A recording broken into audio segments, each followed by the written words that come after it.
The silver spaceship broke through Earth's atmosphere on a clear Tuesday morning in May 2042.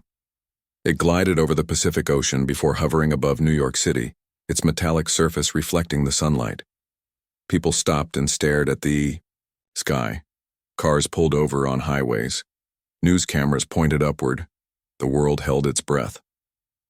After decades of searching the stars and sending signals into space, humanity finally had its answer. We were not alone. The Galadrians came in peace. Their message, broadcast in multiple human languages, made that clear. They were explorers from a star system 47 light-years away, and they wanted to learn about Earth and its people. Within days, governments around the world formed a united response team. The United Nations hosted the first official meeting with the alien visitors. Ambassador Zirvex, tall with blue-gray skin and 4 eyes that blinked in pairs, led the Galadrian delegation. "We have observed your transmissions for many years," Zirvex said to the Assembly of World Leaders. "Your species is young but shows great promise. We wish to establish formal relations." The ambassador spoke through a device that translated his clicking language into human speech. His 4 eyes scanned the room constantly, taking in every detail. "However," Zirvex continued, "we must understand your society better before we share our technology. We request permission to place observers among your population." The proposal sparked heated debate. Some nations welcomed the idea of alien observers walking among humans. Others worried about spying or worse. In the end, curiosity and the promise of advanced alien technology won out. The Earth Council approved a cultural exchange program. 50 Galadrian observers would be stationed in major cities across the planet. Alex was assigned to Chicago. The young Galadrian scientist specialized in studying the development patterns of sentient species. His superiors considered Earth assignment a challenging post. Humans were unpredictable. They often acted against logic and self-interest. The Galadrian High Council needed to understand if humans could be trusted with advanced knowledge. Chicago Fire Department's Firehouse 37 was not expecting an alien visitor. Fire Captain Frank Ramirez was reviewing the day's assignments when he got the call from headquarters. "You've been selected for the exchange program, Frank," Chief Burton said over the phone. "One of those Galadrians will be shadowing your crew, starting tomorrow." Frank ran a hand through his graying hair. At 45, he had spent 20 years with the department. He had seen it all, or so he thought until aliens landed on Earth. "Why us?" Frank asked. "They specifically requested to observe emergency services. Something about wanting to understand how humans respond to crisis situations." The next morning, Alex arrived at Firehouse 37. He stood nearly 7 feet tall with long limbs and skin that shifted slightly in color depending on the light. His uniform, a close-fitting silver jumpsuit with official Earth Council and Galadrian symbols, marked him as part of the exchange program. "Welcome to Firehouse 37, Frank said, extending his hand. Alex stared at the outstretched hand before remembering the human custom. He reached out with his 3-fingered hand and completed the shake. "Thank you, Captain Ramirez. I appreciate your accommodation of my observation mission." Frank introduced Alex to the crew. Lieutenant Olivia Grant, a 15-year veteran with short blonde hair and sharp eyes, nodded politely but kept her distance. Paramedic Joe Martinez, always friendly, asked Alex dozens of questions about space travel. Rookie firefighter Kevin Winters just stared in amazement. "I've read your species evolved from pack hunters," Alex said as Frank showed him around the station. "This explains your social structures. Galadrians evolved from solitary creatures who came together only for specific purposes." "That might explain a few differences between us," Frank replied. The station alarm blared before they could continue. A residential fire was reported 6 blocks away. The crew jumped into action, sliding down poles and pulling on their gear with practiced speed. "You'll stay here," Frank told Alex. "My observation directive requires me to witness all aspects of your duties," the alien replied. "I am authorized to accompany emergency personnel." Frank didn't have time to argue. "Stay back and don't get in the way." The fire truck raced through the streets, sirens wailing. Alex sat quietly, recording everything with both his equipment and his 4 eyes. When they arrived at the scene, Smoke poured from the windows of a 3-story apartment building. "Martinez, Winters, check the first floor. Grant, with me on the second," Frank ordered. "Building should be empty this time of day, but do a sweep anyway." Alex watched from a safe distance as the humans put on breathing apparatus and ran toward the burning building. According to his research, fire was just as deadly to humans as it was to Galadrians. Yet these people were deliberately entering a dangerous environment. An elderly woman approached the firefighters, panic in her eyes. "My neighbor might still be inside. Mr. Vargas in 2B. He uses a wheelchair and can't move well." Frank and Olivia exchanged looks before adjusting their plan. "We'll find him," Frank promised. Alex observed with growing confusion as Frank and Olivia entered the building even as flames grew more intense. His sensors indicated rising temperatures and dangerous levels of smoke. The logical action would be to wait for the fire to burn out or use remote equipment. Instead, these humans risked their biological bodies. 7 minutes later, Alex timed it precisely, Frank emerged from the building supporting an elderly man. Olivia followed, helping carry the man's wheelchair. Both firefighters were coughing, despite their breathing equipment. "Why?" Alex asked Frank later after the fire was extinguished and Mr. Vargas was safely in an ambulance. "The risk assessment clearly indicated personal danger. The elderly human was not part of your social, group or family unit." Frank removed his helmet and wiped soot from his face. "That's the job, Alex. People need help, we help them. Doesn't matter who they are." "But you endangered your own existence for a stranger," Alex insisted. "This defies rational biological imperative." Frank smiled slightly. "Maybe humans have different ideas about what's rational." Back at the firehouse, Alex sent his first report to the Galadrian High Council. He described the day's events in detail, noting what he called the perplexing human tendency toward self-endangerment for non-kin. The council's response was immediate. "Continue observation. This behavioral anomaly requires further study. Determine if this represents broader human psychology or isolated deviance." Alex looked across the room where Frank was showing Kevin proper equipment maintenance. The captain had a photo on his desk of a young girl, his daughter Maya, Alex had learned. Frank raised her alone after his wife died 3 years ago. Despite this personal hardship, the human continued to risk himself daily for others. Galadrians prided themselves on logical thought and perfect self-preservation. They had eliminated most dangers from their society thousands of years ago. Yet, watching these humans, Alex wondered what his species might have lost in the process. The station alarm sounded again. Another emergency. Another chance to observe these puzzling humans who ran toward danger instead of away from it. Days turned into weeks as Alex continued his observation of Firehouse 37. The Galadrian attended training exercises, emergency calls, and daily life at the station. He watched how the firefighters worked together, how they supported each other, and how they risked their lives for strangers without hesitation. One morning, Alex arrived at the station to find the crew setting up for a training drill. Frank was instructing Kevin on proper technique for entering a smoke-filled building. "Always stay low, keep track of your partner, and test the floor before stepping," Frank demonstrated, crouching down. "Heat rises, so the air is clearer near the ground." "You deliberately practice entering dangerous environments," Alex noted, recording the training session. "On Galadar, we create systems to avoid such risks entirely." "We can't avoid the risk in our job," Olivia explained as she checked her equipment. "The best we can do is prepare for it."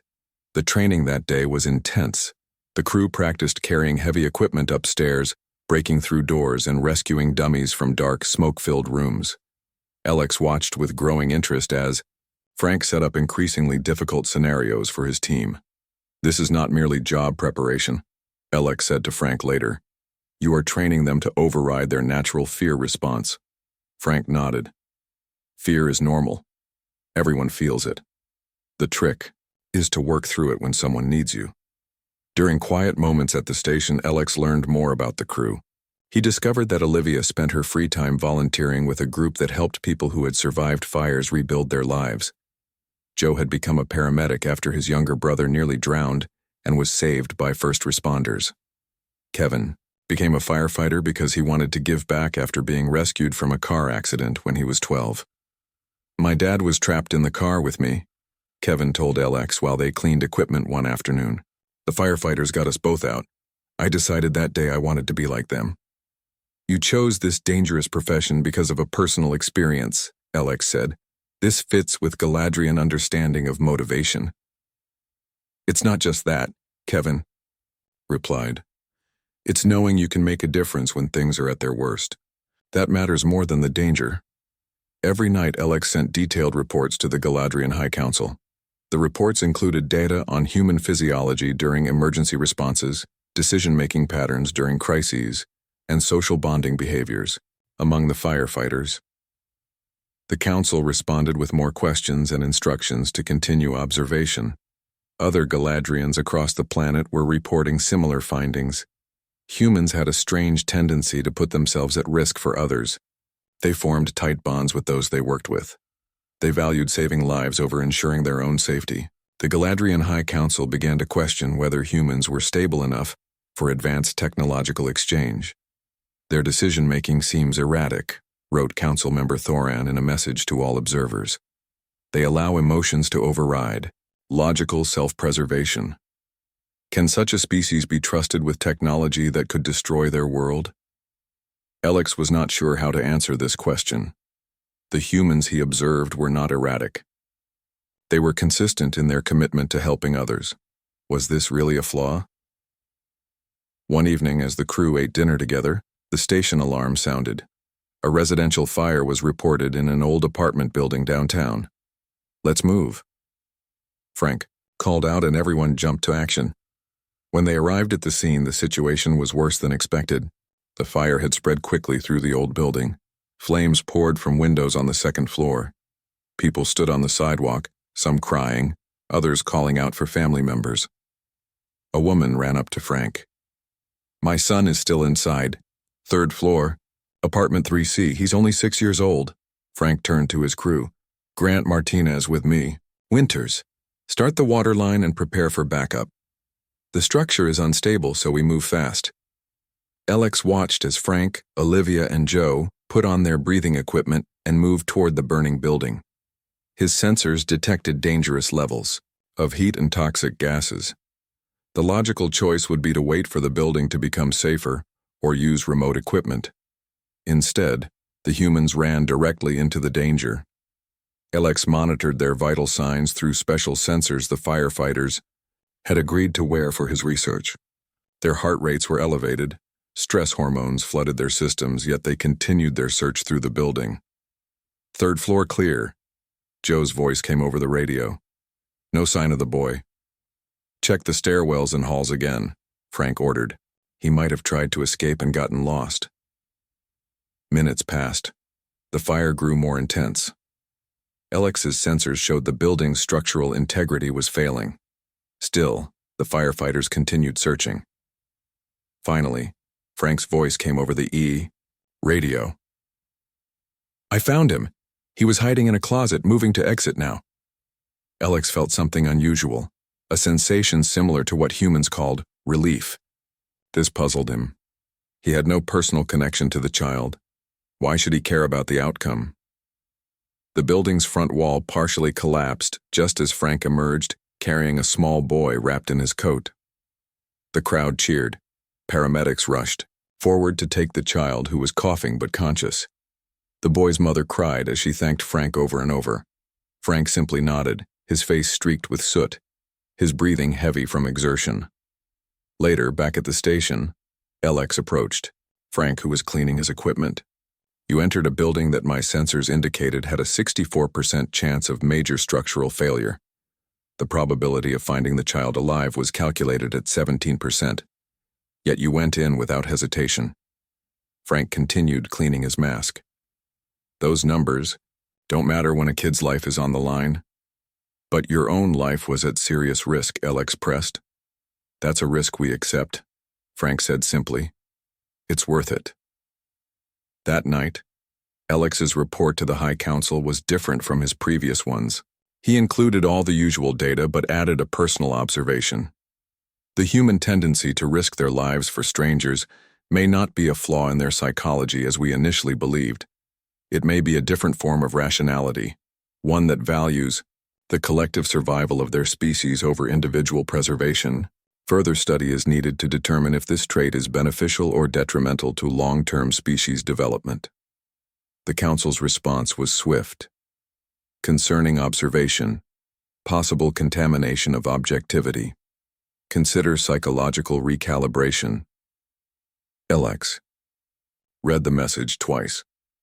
For the first time since arriving on Earth, he questioned the Galadrian perspective. He looked across the room where the firefighters were relaxing after their shift, talking and laughing together despite the dangers they had faced. Perhaps there was something here that the Galadrians, with all their advanced technology and logical thinking, had missed. Alex spent his free day walking through the streets of Chicago. The Galadrian observer needed time to process his thoughts away from Firehouse 37. His superiors had questioned his objectivity, suggesting he was becoming too influenced by human thinking. Perhaps they were right. He watched people in a park helping an elderly man who had fallen. A woman gave her sandwich to a homeless person. A driver stopped to help someone change a flat tire. Small acts of kindness happened all around him. His communication device buzzed. It was a message from the Galadrian High Council. All observers report to local coordination centers immediately. Priority 1. LX hurried to the small office building downtown that served as the Galadrian Coordination Center for the Midwest region. 5 other observers were already there when he arrived. On the large screen, Council member Thoran addressed them. We have detected unusual seismic activity near the human city, designated as Chicago, Thoran said.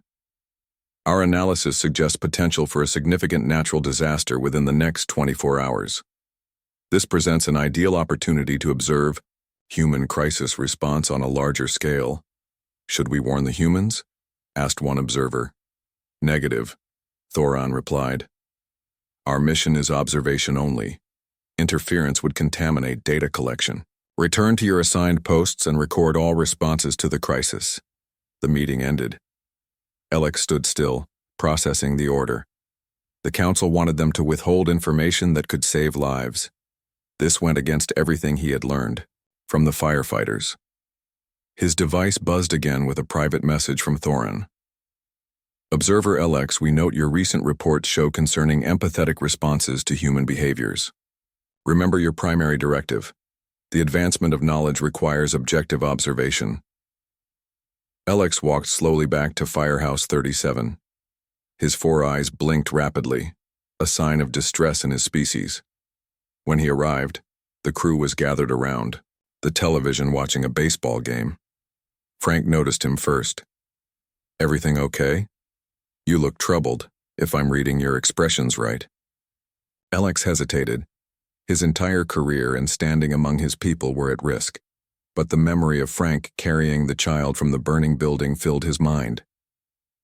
I need to speak with you privately, Alex said. In Frank's office, Alex closed the door. My superiors have detected unusual seismic activity beneath your city. They predict a significant event within 24 hours. Frank straightened. An earthquake? In Chicago? That's rare, but not impossible with the new Madrid fault line. How certain are they? Very certain. Our technology can detect pressure, changes deep in the Earth's crust. And they sent you to warn us? Frank asked. Alex's skin darkened slightly, a sign of shame. No.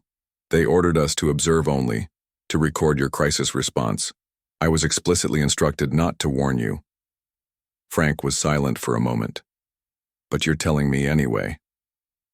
I have observed that withholding such information goes against what you call ethics. I find I cannot do it. Frank stood and placed a hand on Alex's shoulder. Thank you. You might have just saved thousands of lives. Within an hour, Frank had contacted emergency management officials. At first, they were skeptical, but when Frank explained the information came from Galadrian technology, they took it seriously. Emergency alerts went out across the city. People were advised to secure heavy objects, prepare emergency supplies, and review evacuation procedures. Alex knew his decision would have consequences.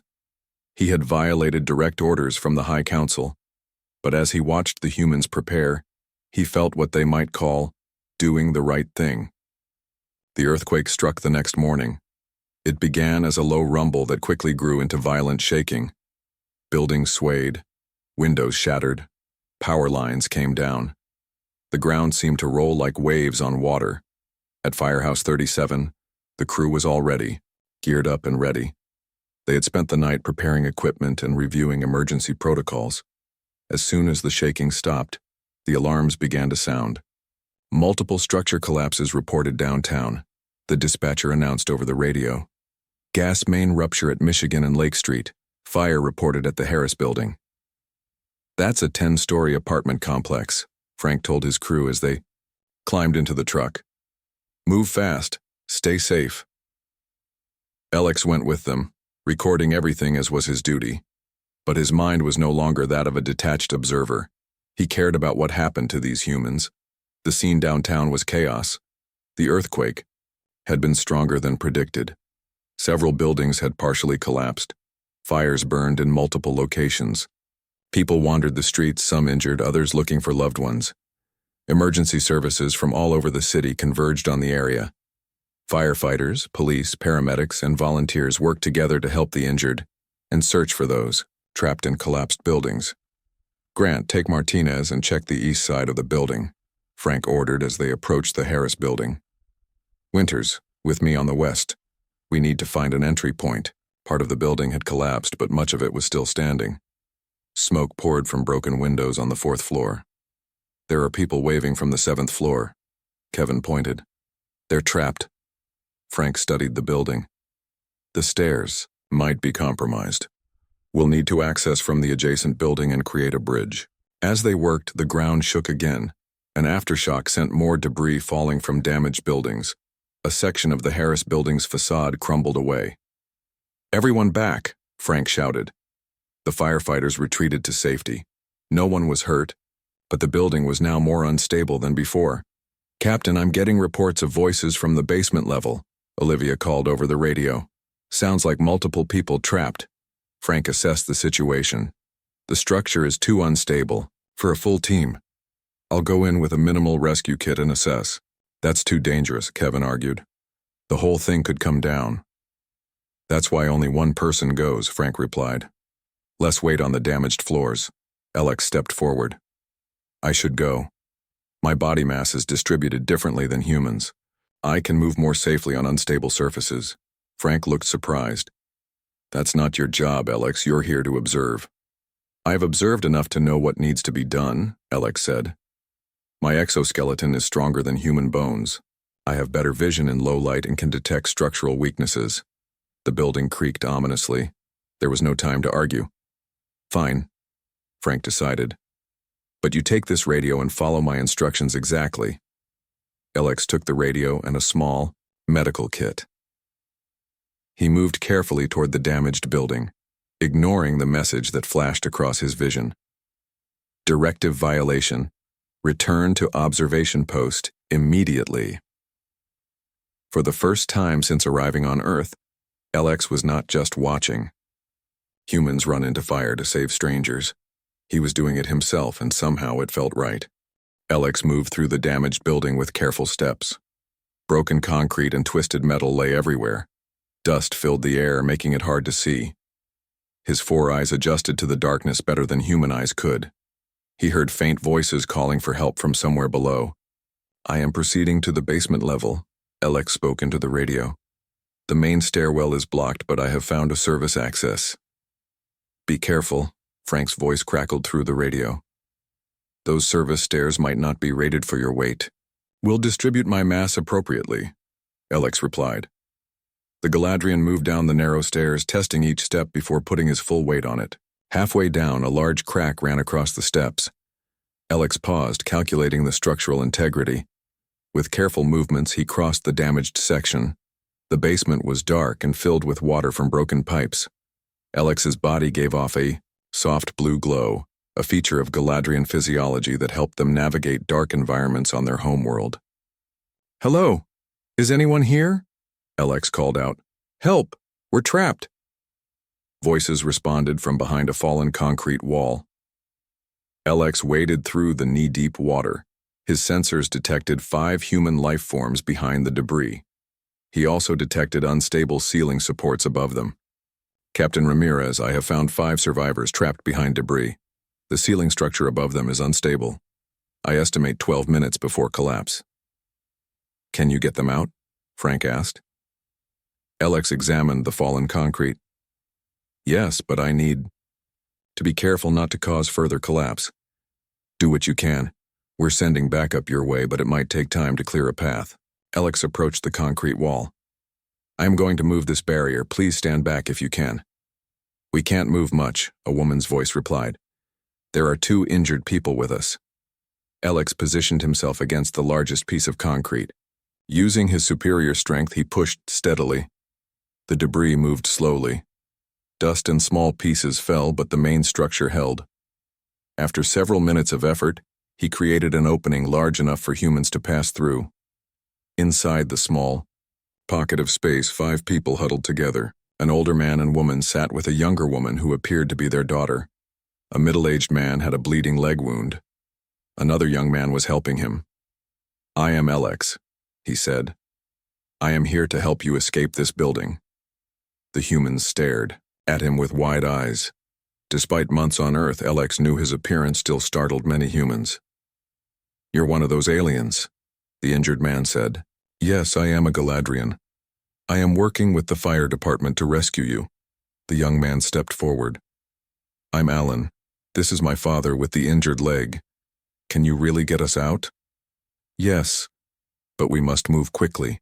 The structure continues to degrade. LX helped the injured man first, supporting his weight as they moved through the opening. The others followed. Just as the last person cleared the debris wall, the ceiling above their former location collapsed. The exit is this way, LX directed, guiding them toward the service stairs. When they reached the damaged section of the stairs, LX evaluated the situation. The stairs would not hold all of them. Wait here, he told the humans. He climbed up and found some metal beams that had fallen from above. Using his strength, he positioned them to reinforce the stairs. Now we can proceed. Step exactly where I step, he instructed. One by one, the survivors followed him up the damaged stairs. The injured man needed to be carried. LX lifted him, easily, carrying him like a child. As they neared the main floor, another aftershock hit. The building groaned around them. New cracks appeared in the walls. Move faster, LX urged. The building is becoming more unstable.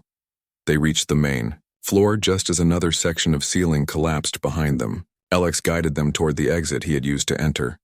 Sunlight shone through the dust-filled air ahead of them. Captain Ramirez, we are approaching the west exit. 5 survivors, 1 with a leg injury. We see you, LX, Frank replied. We're ready with medical support. As they emerged from the building, paramedics rushed forward to help the injured. The family hugged each other, crying with relief.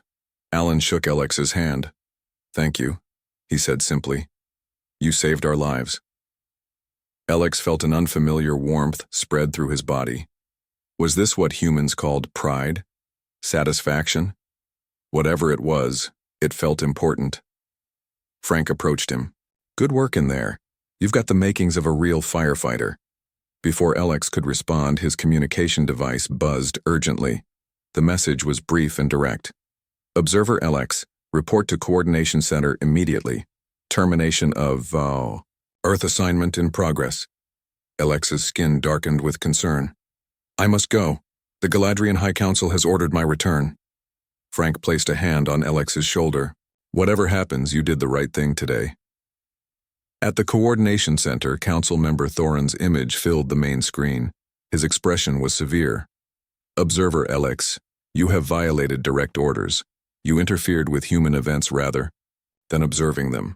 You risked a Galadrian life for humans. You have compromised the entire observation mission. With respect, Council Member, LX replied.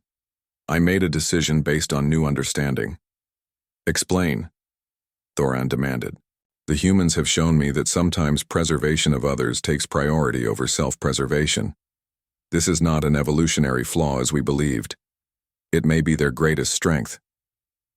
This sounds like contamination of your objectivity, Thoran said. You will return to Galador for psychological recalibration. Before I return, Alex said with new confidence, I ask permission to complete documentation of recent events. What I have witnessed is important for our understanding of humans. Thoran paused, then nodded. You have 24 hours to complete your documentation. A transport will arrive for you tomorrow. After the call ended, Alex returned to Firehouse 37. The rescue efforts continued throughout the city. Buildings burned, people were still trapped. Yet everywhere, humans helped each other. Strangers carried injured people to safety. Civilians formed bucket brigades to fight smaller fires. People shared food and water with those who had lost their homes. Frank and his crew worked tirelessly, moving from one emergency to another. They didn't stop to rest or eat. When one rescue was complete, they immediately moved to the next. Alex followed them, recording everything. But he no longer recorded as a detached observer. He recorded as someone who understood. Late that night, as Frank's team took a brief break, Alex sat beside Kevin, who was drinking water and checking his equipment. I am being recalled to my homeworld tomorrow, Alex told him. My actions today violated our protocols. Kevin looked up. You saved 5 lives. How can that be wrong? My people believe observation should be pure without intervention, Alex explained. But today I learned that sometimes observation is not enough. Kevin nodded. Sometimes you have to choose between following rules and doing what's right. Yes, Alex agreed. I believe I finally understand why humans run into fire for people they have never met. The alarm sounded again. More people needed help. Kevin stood up, ready to go. Want to help one more time before you leave? He asked Alex. Without hesitation, Alex stood. Yes, I want to help. Dawn broke over Chicago, revealing the full extent of the earthquake damage. Many buildings had fallen. Streets were cracked open. Fires still burned in some places. Yet the destruction was far less than it might have been. Thanks to the early warning, thousands of lives had been saved. Alex worked through the night alongside Frank and his crew. Together they rescued 7 more people from dangerous situations. The Galadrian used his strength to lift heavy debris that humans could not move. He used his better vision to find people trapped in dark spaces. He even used his knowledge of building structures to tell which walls were safe to break through. Now, as morning light filled the sky, Alex stood with the firefighters outside a collapsed parking garage. They had just pulled an elderly couple from a car trapped under concrete. That's the last one in this section, Frank said, checking his tablet. Emergency services have covered most of the downtown area now. Alex looked at his communication device. My transport arrives in 3 hours. I must return to the coordination center soon. We'll miss having you around, Joe said, patting Alex on the back. You're pretty good in a crisis for someone who's supposed to just watch. Thank you, Alex replied. I have learned much from all of you. Frank removed his helmet and wiped sweat from his face. What will happen when you go back home? Will you be in trouble? Yes. I have violated our most important rule of non-interference. The standard response is psychological recalibration to remove the emotional attachments I have formed here. That sounds pretty serious, Olivia said with concern. It is. But I have made recordings of everything I witnessed. I hope the council will review them before making their final decision. Back at Firehouse 37, the crew cleaned up and prepared for their replacements to arrive. Everyone was tired after working all night. They had saved many lives, but they had also seen much suffering. This was the reality of their job, both the good and the bad. Alex downloaded all his recordings onto a special data device. These images and sounds told the story of human courage and sacrifice better than any report could. He included the rescue of the family from the flooded basement, the firefighters running into burning buildings, and the civilians helping each other in the streets. When it was time to leave, the entire crew came outside to say goodbye. Kevin handed Alex a firefighter's badge. It's just a spare, Kevin said. But we thought you should have it. You earned it last night. Alex held the badge carefully. Among his people, physical tokens of achievement were not common. Everything was recorded digitally, but this metal badge felt important in a way no digital record could match. I will treasure this, Alex said. Frank stepped forward. You saved lives yesterday. Whatever your people say, remember that. The transport arrived right on schedule, a small silver ship that landed in the street outside the fire station. 2 Galadrian security officers stepped out. Observer Alex, you will come with us immediately, one said. Alex turned to look at the humans one last time. Goodbye, and thank you for everything you have taught me. The journey back to Galadriel took several days. Alex spent most of it in isolation, reviewing his recordings and preparing his defense for the council. He knew what he had done would be difficult for his people to understand. Galadrians had evolved beyond taking personal risks for others. They had developed technology to handle dangerous situations, so no Galadrian would be put in harm's way. But was this truly an advancement? Or had they lost something important along the way? When the ship arrived at Galadriel, Alex was taken directly to the High Council chamber. 7 senior Galadrians sat in a semicircle, their faces showing no emotion. In the center was Council Leader Varen, the oldest and most respected of all Galadrians. Observer Alex, Varen began, you stand accused of violating the non-interference directive. You warned humans of the impending earthquake. You participated in rescue activities. You placed yourself at risk for beings not of our species. How? Do you respond? Alex stepped forward. I acknowledge these actions. I do not deny them. Explain your reasoning, Varen said. Rather than explain, I would prefer to show you. Alex replied. He connected his data device to the chamber's visual system. The recordings played on the large screen. The council watched as humans rushed into burning buildings. They saw firefighters carry injured people to safety. They witnessed Alex himself, helping the family escape the collapsed basement just before it caved in completely. When the recordings ended, the chamber was silent. You believe these actions justify your violations? Council member Thoron finally asked. I believe these actions reveal something important about humans that we have failed to understand, Alex said. Their willingness to risk themselves for others is not a flaw. It is a different kind of strength. A strength that nearly got you killed, Thoron pointed out. Yes, but it also saved 5 humans who would have died otherwise. Is their survival not worth the risk to one Galadrian? Council Leader Varen leaned forward.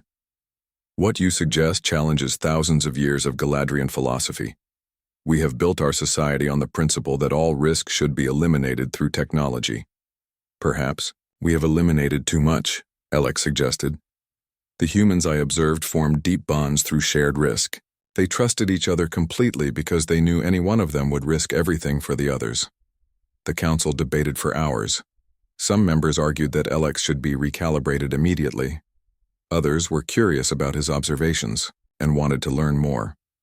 In the end, Council Leader Varen made the final decision. Observer Alex, your actions violated our directives. However, your recordings show something we had not anticipated in humans. Perhaps there is more to learn from them than we realized. Therefore, you will not be recalibrated. Alex felt relief wash over him. Instead, Varen continued, you will lead a new program. We will send volunteer Galadrians to train alongside human emergency services. They will learn these behaviors that you find so valuable. We will see if there is indeed something our species has lost that might be worth reclaiming. 6 months later, Alex returned to Earth. This time he was not alone. 20 young Galadrians came with him, eager to learn from humans. They were assigned to fire departments, rescue teams, and emergency medical services across the planet. At Firehouse 37 in Chicago, Frank welcomed 2 Galadrian trainees. Alex, now wearing the title of Cultural Exchange Director, made the introductions. These volunteers wish to learn what I learned here, Alex explained. They want to understand why humans run into fire for people they've never met. Frank looked at the nervous young aliens. Well, the best way to understand is to do the work. Let's get you fitted for gear. As the trainees followed Frank into the equipment room, Kevin approached Alex. So your people actually approved this program? I thought they'd be angry with you. They were, Alex admitted, but the evidence was too compelling to ignore. The council now believes there may be value in what they call controlled risk-taking for collective benefit. The station alarm sounded. Everyone moved quickly to their positions. The new Galadrian trainees looked uncertain, but they followed. The human firefighters lead. Fire reported at an office building downtown, the dispatcher announced. Multiple people trapped on upper floors. As the trucks prepared to leave, Frank called out to everyone, "Remember, we work as a team. We go, and together we come out together, and we never leave anyone behind." The Galadrian trainees nodded, their faces showing determination mixed with fear. Alex watched as the trucks pulled away, sirens blaring. He felt pride seeing his people learning these human values. The firefighter's badge Kevin had given him was now pinned to his uniform. Today, more aliens would learn why humans run into fire to save people they've never met. And perhaps in time, they would learn to do the same.